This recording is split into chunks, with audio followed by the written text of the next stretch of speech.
Job capítulo 38. Dios le habla a Job. Dios le habla a Job. 1. Jehová le habla a Job desde el torbellino. Entonces respondió Jehová a Job desde un torbellino, y dijo. Entonces respondió Jehová, en los 35 capítulos anteriores, desde Job 2, Dios ha estado directamente ausente del relato. No leemos nada sobre el papel directo de Dios en consolar, hablar o sostener a Job en medio de su crisis. Durante ese tiempo, Job ha anhelado repetidamente una palabra de Dios. Y Eliú vio la tormenta que se avecinaba y habló de la presencia de Dios en un fenómeno tan poderoso. Job 36 horas y 22 minutos a 37 horas y 24 minutos. Sin embargo, ahora escuchamos a Dios mismo hablarle a Job. 2. Dios ciertamente resolverá esta disputa, pero lo hará a su manera. Job quería que Dios lo resolviera dándole la razón a él y explicándole la razón de todas sus aflicciones. Los amigos de Job querían que Dios les diera la razón a ellos y que Job reconociera su error. Dios no satisfará ninguna de estas expectativas. Significativamente, Dios no respondió de manera obvia a las preguntas de Job. 3. Al menos, a primera vista, no parecen tener nada que ver con el tema central de por qué Job ha sufrido tan severamente cuando ha hecho todo lo humanamente posible para mantener una buena relación con Dios. Aparentemente, el Señor no dice nada sobre esto. Andersen. Entonces respondió Jehová a Job, significativamente. Dios no respondió inmediata ni directamente a los amigos de Job, ni a los amigos mayores, Elifaz, Bildad o Zofar, ni al amigo joven, Eliú. Dios respondió a Job. Y, quizás esto se debió a que Job era el acusado injustamente, y aunque estaba equivocado, tenía más razón que cualquiera de sus amigos. 2. Quizás esto se debió a que Job fue el único del grupo que clamó activamente a Dios y oró durante la prueba. Solo Job habló con Dios. Ahora el Señor hablará solamente a Job. Se respondió Jehová a Job desde un torbellino. Eliú vio una tormenta que se acercaba y la describió como un ejemplo del poder de Dios. Job 36 horas y 26 minutos a 37 horas y 24 minutos. Cuando describió el despeje de la tormenta, probablemente habló antes de que la tormenta realmente se hubiera despejado. Ahora en esta misma tormenta, Dios le habla a Job. Y, sin duda, se refiere a la tormenta que Eliú parece ver acercarse, Job 37, 15-24. El artículo se refiere a algo conocido o ya insinuado al lector. Bollinger. 2. Repetidamente el torbellino es asociado con la presencia divina. Nos habla de la naturaleza poderosa e ingobernable de Dios, que Él es como un tornado que no puede ser controlado ni enfrentado. Dios llevó a Elías al cielo en un torbellino, 2 de Reyes 2, 1, 11. La presencia de Dios está en el torbellino. Salmo 77 horas y 18 minutos, Nahum 1:3. La venida de Dios es como un torbellino. Isaías 66 horas y 15 minutos, Jeremías 4:13, 23:19. Dios se le apareció a Ezequiel en un torbellino, Ezequiel 1:4. 3. Los problemas de Job comenzaron cuando un gran viento mató a sus hijos, Job 1:19. El Señor estuvo en esa tormenta, y ahora habla desde la tempestad. Andersen. 2:2-3. Dios pide cuentas a Job. ¿Quién es ese que oscurece el consejo con palabras sin sabiduría? Ahora ciñe como varón tus lomos, yo te preguntaré, y tú me contestarás. ¿Quién es ese que oscurece el consejo con palabras sin sabiduría? Podemos preguntarnos, con buena razón, ¿a quién le hizo Dios esta pregunta? Podría haber estado dirigida principalmente a Eliú, quien fue el orador anterior, que interrumpió esta palabra del Señor, y quien afirmó hablar por Dios, Job 36, 1-4. Y esto ha sido interpretado de diversas maneras como aplicable a Job o a Eliú. Personalmente, creo que la referencia fue a Eliú. Morgan. 2. Sin embargo, podemos decir correctamente que todos los personajes de este drama oscurecieron el consejo con palabras sin sabiduría. Cada uno de ellos, Job, Elifaz, Bildad, Zofar y Eliú, habló sin un conocimiento preciso de lo que el lector sabe de los capítulos 1 y 2 de Job.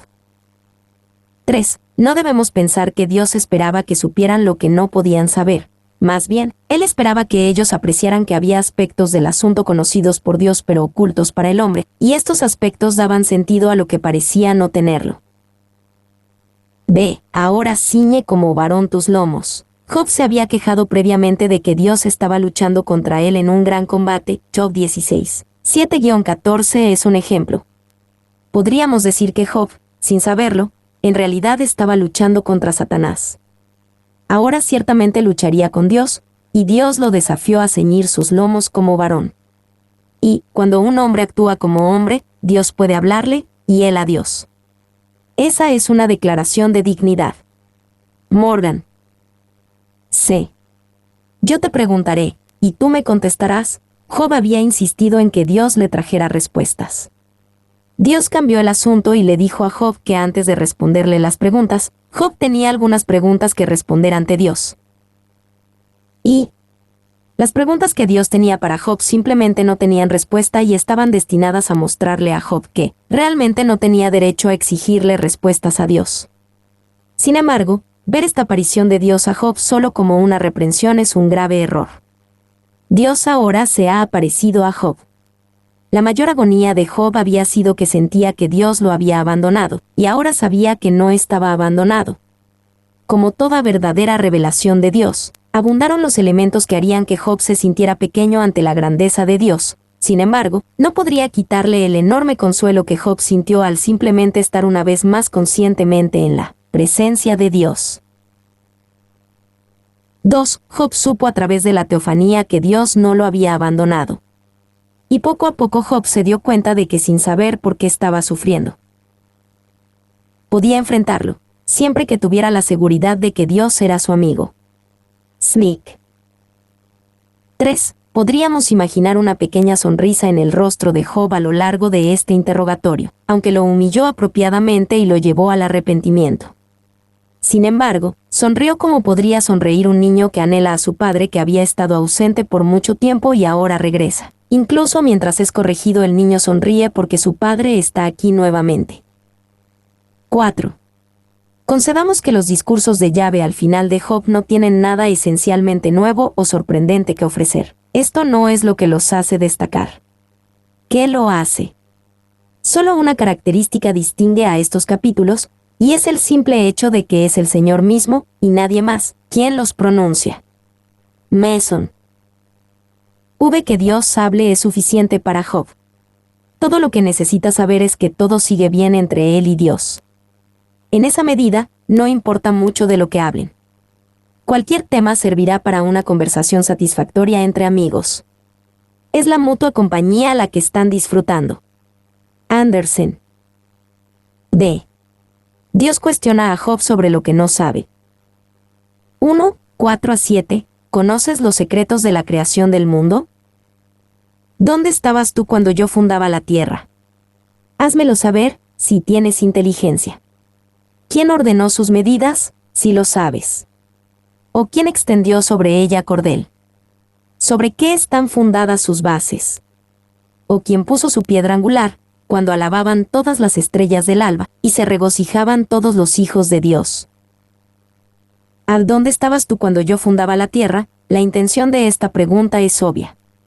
Job no se encontraba por ninguna parte cuando Dios fundaba la tierra. Dios era antiguo en su poder, sabiduría y fuerza, y nunca se podría considerar que Job estuviera al mismo nivel que Dios. Y Dios esencialmente está diciendo, Job, si puedes responder a estas cosas, entonces eres apto para cuestionarme. Si no puedes responder a estas cosas, entonces no tienes derecho a exigirme respuestas. 2. Job simplemente estaba abrumado con misterios y paradojas para las cuales no tenía respuestas. Pero en medio de todo eso, llegó a comprender lo que era demasiado bueno para ser contado, que Dios sabe lo que está haciendo en su universo. Sneak. 3. Estas preguntas también sirvieron para recordarle a Job que había muchas cosas que él no sabía. Es esta dificultad, contra la cual su alma se está batiendo tan ferozmente, el único punto oscuro en un universo por lo demás radiante y transparente a su vista? ¿O está rodeado por todas partes por una nube que su ojo no puede penetrar? Bradley. 4. Esta declaración también nos recuerda que Dios ciertamente puso los fundamentos de la tierra. Él es el creador del cielo y la tierra tal como lo declara el registro de Génesis, Génesis 1. B. ¿Quién ordenó sus medidas? ¿Sobre qué están fundadas sus bases? Job no estuvo presente en la creación del mundo, por lo que no tenía entendimiento de las medidas o fundamentos de la tierra. La tierra ciertamente tiene sus medidas y fundamentos, sin embargo Job no los conocía. ¿Y qué puede dar Job como razón por la que Dios hizo la tierra de tal largo y ancho, y no más? ¿Cuándo tan fácilmente podría haberlo hecho? ¿Cuánto menos podrá de los juicios secretos e inescrutables de Dios? C. Cuando alababan todas las estrellas del alba, y se regocijaban todos los hijos de Dios. Esto nos dice que los seres angelicales, aquí llamados las estrellas del alba y los hijos de Dios, si fueron testigos de la creación de la tierra, y se regocijaron por la gloria, el poder y la sabiduría de Dios en la creación. Y se regocijaron y bendijeron a Dios por sus obras, por lo cual da a entender que ni le aconsejaron ni le ayudaron de ninguna manera en sus obras, ni le disgustaron ni censuraron ninguna de sus obras, como Job se había atrevido a hacer con las obras de su providencia, que no son inferiores a las de la creación. Paul. 2. Ya que Dios dijo que se regocijaban todos los hijos de Dios, podemos deducir de esto que Lucifer cayó de su posición exaltada como el querubín ungido, en algún momento después de que Dios creó la tierra. 2. 8 a 11. ¿Conoces los límites del mar? Quien encerró con puertas el mar, cuando se derramaba saliéndose de su seno, cuando puse yo nubes por vestidura suya, y por su faja oscuridad, y establecí sobre él mi decreto, le puse puertas y cerrojo, y dije, hasta aquí llegarás, y no pasarás adelante, y ahí parará el orgullo de tus olas. A. Quien encerró con puertas el mar, cuando se derramaba. Esta es probablemente una referencia a la obra de Dios en el segundo día de la creación, Génesis 1, 6-8, cuando Dios dividió las aguas y separó la tierra del mar. Job no estuvo presente cuando Dios hizo esto y, por lo tanto, no tenía idea de cómo se hizo.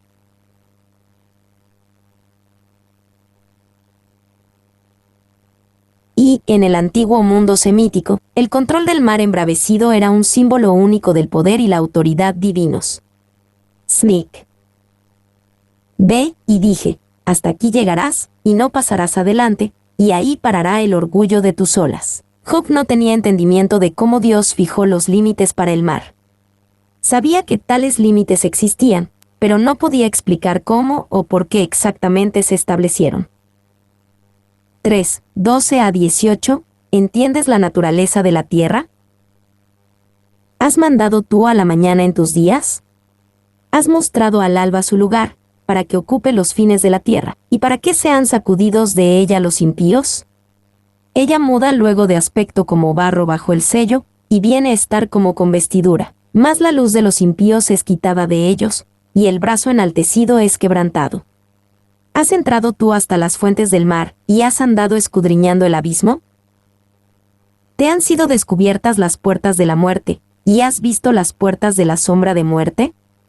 ¿Has considerado tú hasta las anchuras de la tierra? Declara si sabes todo esto. ¿Has mandado tú a la mañana en tus días? Esta fue una pregunta maravillosa de parte de Dios. Job, ¿has hecho tú venir la mañana alguna vez en todos los días de tu vida? ¿Está en tu poder hacer esto? B. ¿Has entrado tú hasta las fuentes del mar? Probablemente Job ni siquiera sabía que había fuentes del mar, mucho menos entrar a ellas. Ciertamente no conocía otras cosas ocultas, como las puertas de la muerte o los fines de la tierra. 4. 19 a 24. ¿Comprendes la naturaleza de la luz, la oscuridad y el cielo? ¿Por dónde va el camino a la habitación de la luz, y dónde está el lugar de las tinieblas, para que las lleves a sus límites y entiendas las sendas de su casa? Tú lo sabes. Pues entonces ya habías nacido, y es grande el número de tus días. ¿Has entrado tú en los tesoros de la nieve, o has visto los tesoros del granizo? ¿Qué tengo reservados para el tiempo de angustia, para el día de la guerra y de la batalla? ¿Por qué camino se reparte la luz, y se esparce el viento solano sobre la tierra? ¿Por dónde va el camino a la habitación de la luz? Era como si Dios preguntara, ¿Sabes de dónde viene la luz? ¿Conoces su naturaleza y su origen? Y aquí la luz y la oscuridad son personificados y asociados como seres misteriosos cuyo lugar está fuera del alcance del hombre. Necesitan una guía que les ayude a encontrar el camino a casa. Dios puede hacer esto, pero Job no. Andersen. Ve, tú lo sabes. Pues entonces ya habías nacido, y es grande el número de tus días. Quizás Job era tan viejo y sabio que en verdad sabía estas cosas. Si este fuera el caso, Dios invitó a Job a hablar en cualquier momento. ¿Se has centrado tú en los tesoros de la nieve, o has visto los tesoros del granizo, que tengo reservados para el tiempo de angustia, para el día de la guerra y de la batalla? En varias ocasiones espectaculares en el registro bíblico, Dios usó y usará granizo como bombas y proyectiles del cielo contra sus enemigos y los de su pueblo. Y el granizo es frecuentemente una herramienta de juicio contra los enemigos de Dios, como se ve en Egipto, Éxodo 9:24, como se ve con los cananeos, Josué 10:11, con el Israel apóstata, Isaías 28:2, y Gag y Magag, Ezequiel 38 horas y 22 minutos, y contra una tierra rebelde en la gran tribulación. Apocalipsis 16, 20-21. 2. Aquí se supone que Dios los tiene almacenados en sus tesoros. El Señor piensa en la nieve como un hombre piensa en el oro. Andersen. 5. 25-30. ¿Entiendes la naturaleza de la lluvia y sus efectos? Quien repartió conducto al turbión y camino a los relámpagos y truenos, haciendo llover sobre la tierra deshabitada, sobre el desierto, donde no hay hombre, para saciar la tierra desierta e inculta, y para hacer brotar la tierna hierba. ¿Tiene la lluvia padre? ¿O quién engendró las gotas del rocío? ¿De qué vientre salió el hielo? ¿Y la escarcha del cielo? ¿Quién la engendró? Las aguas se endurecen a manera de piedra, y se congela la faz del abismo. Quien repartió conducto al turbión, en la sección anterior, Dios habló de su sabiduría en el manejo y uso de la nieve y el granizo. Aquí, Él hablaba de su habilidad para diseñar sistemas de drenaje y un conducto al turbión. ¿Ve? ¿Tiene la lluvia padre? ¿O quién engendró las gotas del rocío? En Job 36 horas y 22 minutos a 37 horas y 24 minutos Eliú usó el ciclo del agua, como se muestra en una tormenta que se aproxima, como un ejemplo de la grandeza de Dios. Aquí, Dios se atribuyó el mérito de saber cómo se diseñan y mantienen estas cosas, y le preguntó a Job si tenía un conocimiento similar. Y Dios le mostró a Job que el hombre era completamente incapaz de provocar la lluvia. Charles Spurgeon tomó esta idea y comparó la lluvia con la gracia de Dios. Si ambas cámaras del Parlamento se reunieran, y la reina se sentara en su trono de estado, y aprobaran por unanimidad una ley ordenando que llueva, el que está sentado en los cielos se reiría, el Señor se reiría de ellos, porque la llave de la lluvia no está en ninguna mano sino en la de Jehová. Es exactamente así con la gracia de Dios. Tú y yo no podemos ordenarla. La presencia de los hombres santísimos entre nosotros no la traería por sí sola. La predicación más ferviente, la doctrina más bíblica, la obediencia más fiel a las ordenanzas, no haría necesario que recibiéramos la gracia. Dios debe darla. Él es un soberano absoluto, y nosotros dependemos completamente de Él. Spurgeon. 6. 31-33. ¿Conoces la naturaleza de las constelaciones? ¿Podrás tú atar los lazos de las Pléyades, o desatarás las ligaduras de Orión? ¿Sacarás tú a su tiempo las constelaciones de los cielos, o guiarás a la Osa Mayor con sus hijos? ¿Supiste tú las ordenanzas de los cielos? ¿Dispondrás tú de su potestad en la tierra?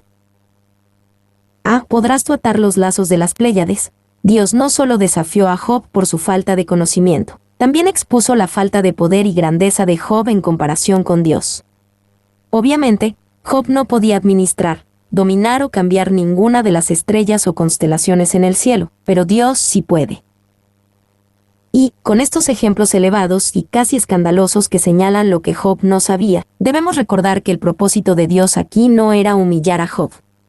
En cambio, Dios parece casi jugar aquí al señalar que Dios es omnisciente y el hombre no. 2. sacarás tú a su tiempo las constelaciones de los cielos. Esto generalmente se entiende que significa los signos del zodiaco. Clarke. 3. Sean lo que sean, el punto es claro, están atadas y encadenadas por Dios, quien las conduce por el cielo como A.L. Place, algo que ningún hombre puede hacer. Andersen. B. ¿Supiste tú las ordenanzas de los cielos? Como muchos en el mundo antiguo, Job probablemente entendía el arreglo y los patrones en el cielo estrellado, pero ni siquiera podía comenzar a explicar las fuerzas naturales que gobernaban este arreglo, las ordenanzas de los cielos. 7. 34 a 38. ¿Conoces la naturaleza de las nubes, el clima y la mente humana?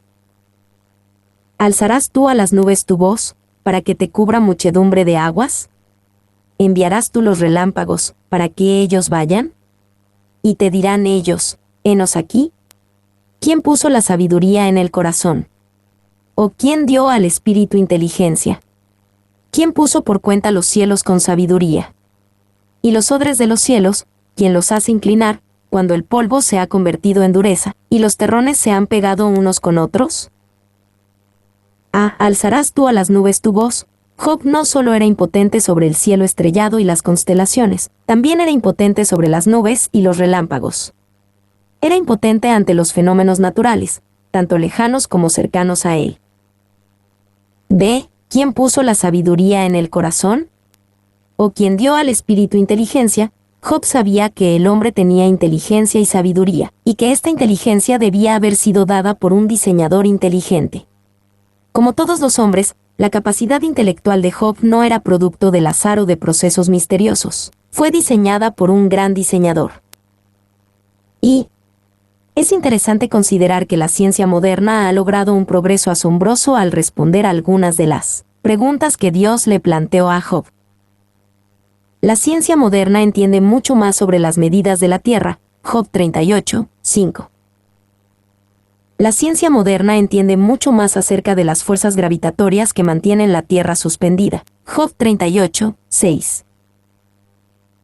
La ciencia moderna sabe mucho más sobre los sistemas meteorológicos e hidrológicos de la Tierra. Job 38, 8-11, 38 horas y 16 minutos, 38, 25-30. La ciencia moderna sabe mucho más sobre la naturaleza de la luz. Job 38, 19-20. 2. Este mayor conocimiento es algo maravilloso y glorioso, y la investigación científica debe ser aplaudida. Es un cumplimiento maravilloso de nuestras habilidades como criaturas hechas a la imagen de Dios que podemos investigar y comprender mejor el mundo natural. Ciertamente, gloria de Dios es encubrir un asunto, pero honra del rey es escudriñarlo. Proverbios 25, 2. 3. Sin embargo, con todo este aumento de conocimiento tan maravilloso y glorioso como es la humanidad, realmente no está mucho más cerca de responder estas preguntas que Dios le planteó a Job. Hemos completado pequeños detalles en los bordes, pero todavía hay una gran brecha entre el conocimiento y la sabiduría del hombre y la de Dios. 4. Podríamos decir que el enfoque de Dios hacia Job en esta sección socava gran parte del pensamiento moderno. El pensamiento de la Ilustración, que emana del siglo XVIII, liberó al hombre de muchas supersticiones, pero también exaltó la razón, sabiduría, del hombre como la medida de la verdad. Se puede observar que Dios destruyó elocuentemente este exceso de confianza en la sabiduría humana en esta presentación a Job. Nos hace hacer la pregunta, ¿qué es lo que el hombre, con toda su razón y sabiduría, sabe realmente acerca de su mundo? El hombre no sabe mucho y, por lo tanto, debe buscar el conocimiento con una humilde confianza en Dios, que lo sabe todo. 8. 39-41. ¿Entiendes y dominas el reino animal? ¿Cazarás tú la presa para el león? ¿Saciarás el hambre de los leoncillos, cuando están echados en las cuevas, o se están en sus guaridas para acechar? ¿Quién prepara al cuervo su alimento? Cuando sus polluelos claman a Dios, y andan errantes por falta de comida. ¿Cazarás tú la presa para el león? En su discurso a Job, Dios se movió desde la lejana extensión de las constelaciones, hasta las nubes, hasta la mente humana, y aquí aún más abajo hasta el simple instinto animal como la habilidad de cazar presa para el león. Job ni siquiera podía hacer esto, Por lo tanto, fue presuntuoso de su parte exigir respuestas de Dios de la manera en que lo hizo. B. Quien prepara al cuervo su alimento, Dios da de comer a las aves, Mateo 6:26. Sería imposible para Job o cualquier otro hombre hacerlo. Dios aquí le está recordando a Job la distancia entre ellos. Y la elección es algo aleatoria, como si Yahvé estuviera diciendo, aquí hay solo unos pocos especímenes de todas mis criaturas, grandes y pequeñas, aladas y terrestres, salvajes y domesticadas, pero todas bajo mi cuidado y dominio. Sneak. Mi nombre es Demim. Soy tu asistente personal. Mi sitio en internet es demim.es.tl.